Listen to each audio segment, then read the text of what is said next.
bigezweho. Aha rero ndi ni muri shop yitwa Le Paradis shop, ni shop iri hano mu mujyi wa Huye mu Cyarabu, koko k'iburyo usanzwe ugana kuri CHB. Abantu bakunda gutembera mu Cyarabu cyangwa abantu bakunda kujya hano CHB mushaka murahazi cyane. Ni shop ituranye na farumasi yitwa Umubirizi. Iyi shop rero irimo product meza cyane, harimo product z'amafu y'amoko atandukanye. Ni ukuvuga ngo rero harimo pate jaune, ni pate jaune kabisa ikunzwe n'abantu benshi cyane. Ni pate jaune yitwa Magic pate jaune.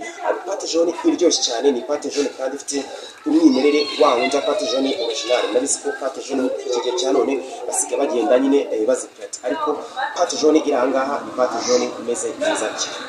Hanyuma rero hari na kawunga imeze neza cyane, kawunga yitwa Mahwi. Ni kawunga nziza cyane nayo iryoshye cyane. Ngira ngo cameraman nafashe tutemberemo turebe izo product ngene nzibereka. Ngira ngo murabona iyi ni ya pate jaune nababwiraga yitwa Magic pate jaune. Ni pate jaune original, ni pate jaune iryoshye, ni pate jaune ifite qualité, ifite wa mwimerere nyine wa pate jaune igezweho. Hanyuma ku igikoma, ngira ngo iyi ni ifu y'igikoma bacuruza.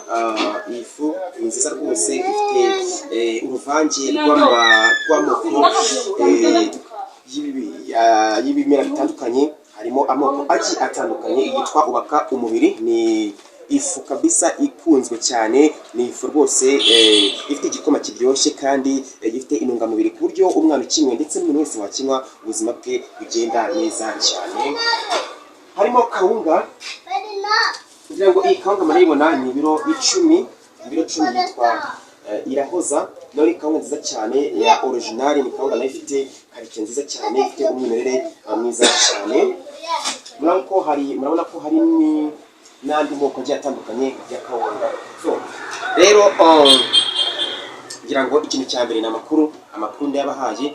Muzana muri Le Paradis shop ubundi mwihahire amafu meza cyane, mwihahire pate jaune iryoshye, mwihahire kawunga imeze neza cyane, mwihahire ngira ngo murabona iyi ngiyi ni pate jaune. Pate jaune ni ikiro kimwe, ariko navuga ngo imeze neza cyane kabisa. Muze mwihahire ibintu bigende